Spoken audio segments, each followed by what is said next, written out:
Well, hello everybody, and welcome back to G Bear's Off-Grid Ways, a homestead in the desert.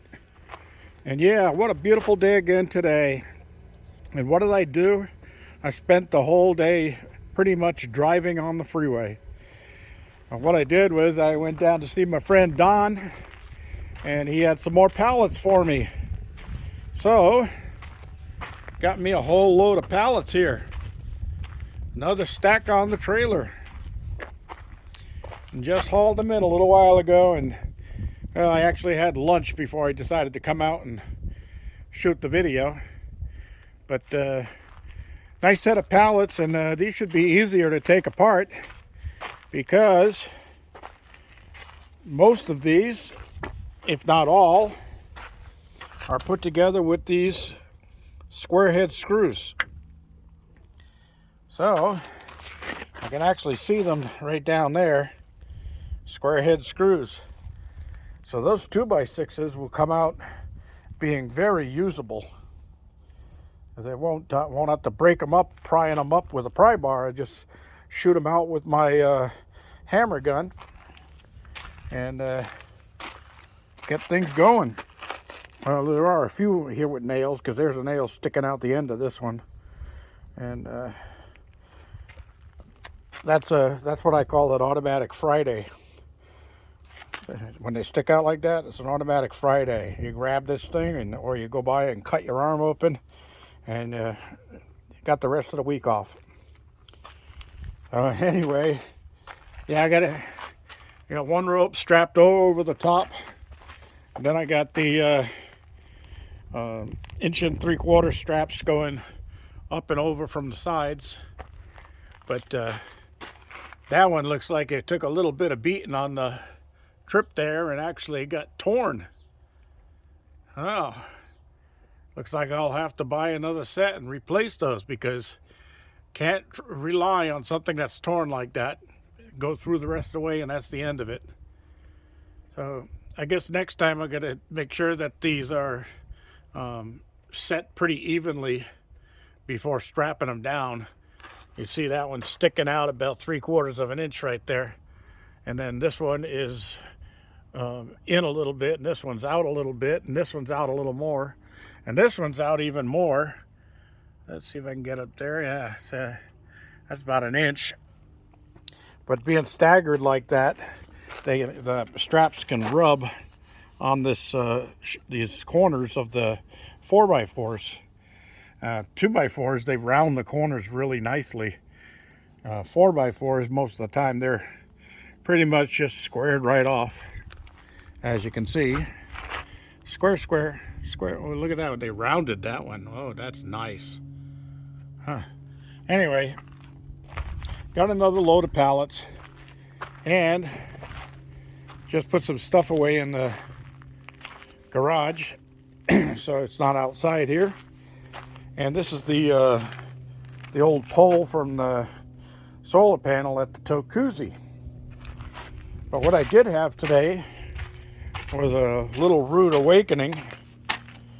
I got up and did my chores and took a shower, come out and said, okay, I'll move the van over and hook up the trailer and go get those pallets. Well, my battery was dead. Yeah, so I gotta clean the posts, because they got a little bit of crud on them. But the battery is from January 2017. So it was 4 years old in January 2021, going on 5 years old now. So I did use my battery charger this morning on a 15 amp boost charge. I let it boost for, well, it was down to about 50%. So I let it boost for about 20 minutes or so, and then it cranked right over, and I disconnected it. And I figured, well, I'm going to be driving on the freeway for an hour and 10 minutes, hour and 15 minutes or so. So it should be a good charge. And then when I got down there, I didn't shut the van off while I loaded. I just while Don had his forklift guy put them on the trailer, and I left the van running through that whole time. And then I drove back up, and then I had to stop for gas. And oh my gosh, $4.35 a gallon. Are you kidding me? Where's my friend Trump? Anyway, it's just totally ridiculous, you know. Normally, last year when we were making these runs, when my neighbor John and I make these runs, they were about $30, $35 or so in gas round trip. And then the last trip I made for the last batch of pallets, it was $40. And this trip, it was $55. So I was like, what the heck? Well, of course, the extra 5, it should have been only 50. The extra 5 was because I used up a gallon or so from the time I filled up, picked up my mail, and drove up to the cabin before I left. So there was a gallon used out of the tank. So that was the extra $5. So anyway, what a rude awakening. So I have my charger on repair now. I'll see if I can repair the battery. As if not, if it's stone again tomorrow, then I'm going to have to go get me a battery. What a pain. But hey, gotta do what you gotta do. You know what I mean? Are you talking to me? You must be talking to me. I don't see anybody else here. All right. Okay, everybody. So I just wanted to cover all of that and show you how nice it is out here. And let's take a walk over. We can kill a minute. Go see how the birds are doing. Let me tell you about the birds and the bees and the flowers and the trees and the moon up above and a thing called love. When I look into your big brown eyes, it's so very plain to see. Well, look at that, Mama and the kids. Come on, focus. Yeah, so anyway, this girl, every time I come around, she jumps up on the roost here, gets away from all the others, and tries to get closer to me. So, wonder what's going on there. Well, the rest of them all seem to be in good shape. That's old Nellie over there. She's a Rhode Island red. You can see how much bigger the New Hampshire reds are. They're way bigger. And this is my Buff Orpingtons. So the other one, the Buff Orpington over here, was the mama of those 3. They're getting big. I think sometime in December they'll end up intermingling and all going back in the same coop together. And we'll see how that works out. So I got them fresh water and feed this morning, so they're all set up for all of that stuff. And I couldn't eat all of that bread I baked because I baked 2 big loaves. So I definitely threw some in there to the chickens, and they just loved it. The chicken and the bread pack picking that dough. And all these lines from songs. Anyway, that's all I have today. Oh, look at that. Let me see if I can zoom in on that. Where are you? There you go.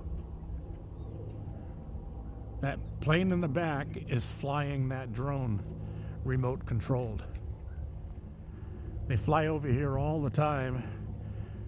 I don't know if they're just practicing, but they've been practicing for a lot of years. I think they're actually mapping, flying over in crisscross patterns and mapping. Uh-oh, there's a fire over there. Oh boy. The other side of the mountain. The bear went over the mountain. Yeah. Yeah. Well, that's burning up to the TV antennas. Maybe we won't have any TV tonight. When I was going down this morning, I took the 395 down to the 15, and let me see if I can get this thing to. There we go. Oh, look at that. I never noticed that. It's got auto zoom on this. So anyway, when I was heading down, I took the 395 down to the 15, and on the on-ramp right to the right-hand side, I couldn't get a picture of it, of course, because I was driving, but there was an 18-wheeler on the side of the road, and the cab was just a molten pile of sludge on the ground. It was about 4 or 6 inches thick. It looked like just a big glob of melted plastic. But the tires, the rims, the frame, everything, the engine, it was all down there on the ground. And then the big box behind it, there was holes burnt through the sides of it, and it looks like the flames had gotten inside of the box and burnt whatever was inside of the truck too. I looked at that, and then I said to myself, that truck ain't going anywhere quick. So I'm sure they had to get a big flatbed out there and load all that stuff up and haul it away. But I wonder what happened to that poor guy, or something shorted out and his truck got caught fire. And last night there was a fire. See if I can get over here. Out there in the desert. So let's see. See how that black spot is out there? Right above the truck now, okay?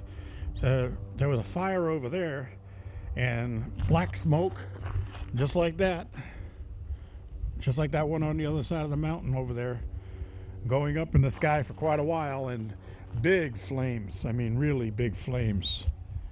And I thought to myself, oh my gosh, that's another grow area over there. I wonder if their generator blew up or something like that.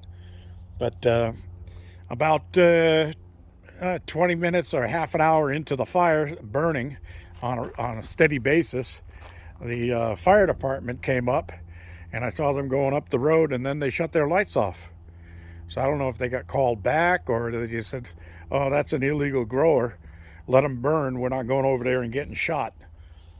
So anyway, people are not careful with fires out here in the desert, and these greasewood bushes, when they catch fire, they burn hot and fast, and with a little bit of wind, you can kill 1 million acres of desert in no time.